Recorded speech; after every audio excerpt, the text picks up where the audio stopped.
Europe దేశాలలో ఉన్నటువంటి ఆలోచన తరహాలోకి మనం కూడా ఎదిగాం. ఎందుకంటే విద్యావంతులైనటువంటి యువత వచ్చినప్పుడు ఆలోచన ధోరణిలో మార్పు వస్తుంది. అక్కడ ఏదైతే సహజీవనం సంస్కృతి ఇక్కడికి వచ్చేసింది. అలాగే పెళ్ళి అన్నటువంటి దానికి సంబంధించి ఇదివరకటికి మళ్ళీ మనకి డైవోర్స్ అంటే ఏదో ఇక గత్యంతరం లేని పరిస్థితుల్లో తీసుకున్నటువంటి ఉండే ఒకప్పుడు. ఇప్పుడు అట్లా కాదు. డైవోర్సులు అనేది సహజంగా జరుగుతాయి. వాళ్ళ పెళ్ళి అయితే ఏడాది తిరక్క ముందే డైవోర్సులు అవుతున్నటువంటి పరిస్థితి, చట్టాలు వ్యవస్థలు ఇవన్నీ నడుస్తున్నాయి.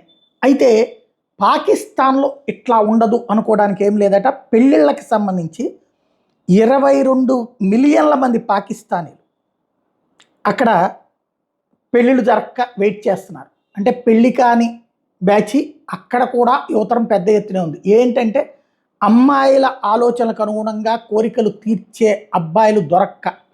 చైనా సేమ్ పరిస్థితి, పాకిస్తాన్ సేమ్ పరిస్థితి, భారతదేశం సేమ్ పరిస్థితి. సర్దుకునే మనస్తత్వాలు లోపించినటువంటి పరిస్థితి, లేదా మాకు ఆ స్థాయిలో అయితే మాత్రమే పెళ్లి చేసుకుంటామనేటువంటి స్టేజ్లో జరుగుతున్నటువంటి ఇష్యూ.